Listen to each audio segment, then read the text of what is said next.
Hello दोस्तों, अपन next विधि पढ़ेंगे अब प्रयोगशाला विधि या प्रयोगात्मक कार्य।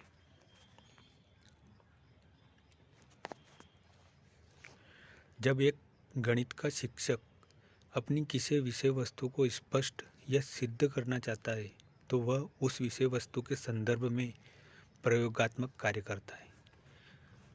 तो रेखागणित में इसका उपयोग करते हैं। जैसे कोई समस्या है और उससे अपन सिद्ध करते हैं, तो प्रयोग के माध्यम से सिद्ध करते हैं। जैसे कौन सी समस्या है, जैसे कि सिद्ध करो कि त्रिभुज के तीनों अंतःकोणों का मान दो समकोण के बराबर होता है। समकोण मतलब 90 और 90 180 डिग्री।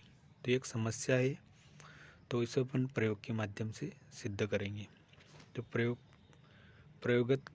प्रयोगात्मक कार्य करने के लिए आवश्यक सामग्री, तो क्या सामग्री लेंगे? एक कागज का गत्ता लेंगे, पेंसिल लेंगे, कैंची लेंगे, मापन के लिए चांदा लेंगे। विधि: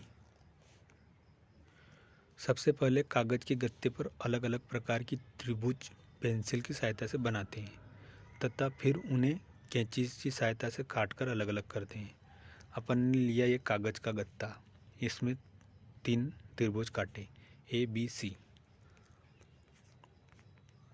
ये 3 त्रिभुज काट रखे हैं यहाँ पर, ए बी सी। ए त्रिभुज 60-60 एंगल के 3 एंगल काटे।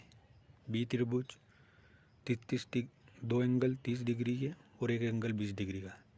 तीसरा त्रिभुज जिसमें 2 एंगल 45-45 डिग्री के और 1 एंगल 90 डिग्री का। अब यहाँ पे देखेंगे,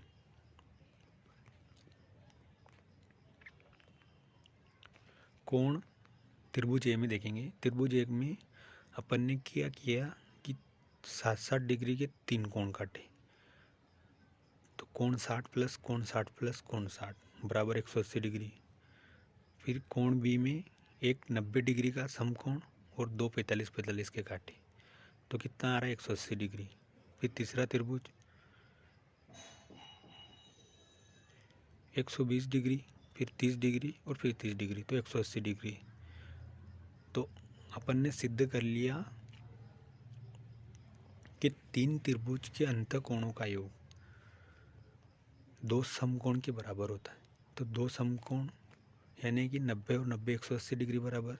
अब 3 त्रिभुज के अंतःकोण कौन से? तो त्रिभुज ए में 3 अंतःकोण 60 डिग्री 60 डिग्री 60 डिग्री। त्रिभुज बी में अंतःकोण 30 डिग्री 30 डिग्री 120 डिग्री। त्रिभुज सी में अंतःकोण 45 डिग्री 45 डिग्री 90 डिग्री। तो अपन ने सिद्ध कर लिया कि त्रिभुज के अंतःकोणों का योग 180 डिग्री होता है, जो 2 समकोण के बराबर होता है 90-90 डिग्री। तो यह प्रयोग के माध्यम से अपन ने सिद्ध कर दिया। तो यह विधि प्रयोगात्मक विधि है। क्या होती है प्रयोगशाला विधि? अपन ने समस्या ली, जैसे कि सिद्ध करो कि त्रिभुज के तीनों अंतःकोणों का मान 2 समकोण के बराबर होता है। तो अपन ने त्रिभुज के 3 अंतःकोण लिए। त्रिभुज 1 से अपन ने प्रूव कर दिया, त्रिभुज 2 से प्रूव किया, त्रिभुज 3 से प्रूव किया। तो इन त्रिभुजों के माध्यम से अपन ने सिद्ध कर दिया कि त्रिभुज के अंतःकोणों का मान 2 समकोण के बराबर होता है। प्रयोगात्मक कार्य करने के बाद स्पष्ट होता है कि चाहे किसी भी आकार का त्रिभुज क्यों न हो, सभी के अंतःकोणों का मान सदैव 180 डिग्री या 2 समकोण के बराबर होता है। अब प्रयोगात्मक विधि के गुण व दोष देखेंगे।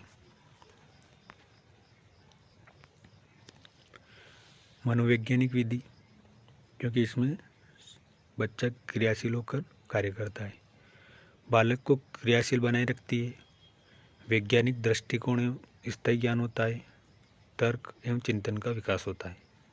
दोष: समय व धन अधिक खर्च, क्योंकि इतने त्रिभुज बनाने के लिए अपन को चांदा, स्केल ने सब लाने पड़ते हैं। समय पर पाठ्यक्रम पूरा नहीं होता है।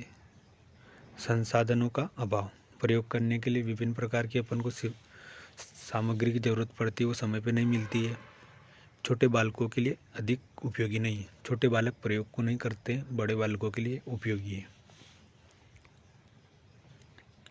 अगली विधि है विश्लेषण विधि। विश्लेषण का तात्पर्य है कि विषय वस्तु को अलग अलग भागों में तोड़कर और फिर समझाना। तो विश्लेषण में इतनी ही बात ध्यान रखने की इसमें क्या होता है कि विषय वस्तु को तोड़कर और फिर समझाते हैं। विश्लेषण से अभिप्राय किसी भी विषय वस्तु को अलग अलग करके किसी सार को प्राप्त करने का प्रयास करना। विशेष रूप से ज्यामिति एवं क्षेत्रफल से संबंधित गणितीय समस्याओं के समाधान में इस विधि का उपयोग किया जाता है। तो विश्लेषण विधि में क्या बात ध्यान रखनी कि इसमें विषय वस्तु को अलग अलग करते हैं और फिर उसके बाद उसके सार पे जाते हैं, तो उसे विश्लेषण विधि कहते हैं। विश्लेषण विधि का उपयोग किस में करते हैं? तो ज्यामिति और क्षेत्रफल से संबंधित गणित की समस्याओं। तो ऐसा पूछा जाए कि ज्यामिति और क्षेत्रफल से संबंधित समस्याओं का उपयोग कौन सी विधि में करते हैं? तो विश्लेषण विधि। यह मनोवैज्ञानिक विधि है। संश्लेषण विधि। संश्लेषण विधि में इतनी बात ध्यान रखनी कि संश्लेषण विधि में किसी भी समस्या का समाधान प्राप्त करने के लिए ज्ञात से अज्ञात, प्रत्यक्ष से प्रमाण की ओर नामक सूत्रों का उपयोग करते हैं एवं विषय वस्तु को संगठित करके निष्कर्ष प्राप्त करते हैं।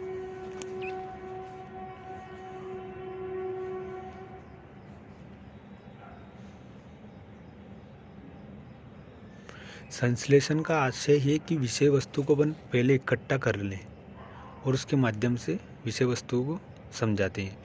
विश्लेषण विधि में क्या है कि विषय वस्तु को अपन अलग अलग करते हैं और फिर सार पे जाते हैं, लेकिन इस विधि में क्या है कि विषय वस्तु को संश्लेषित करते हैं, इकट्ठा करते हैं।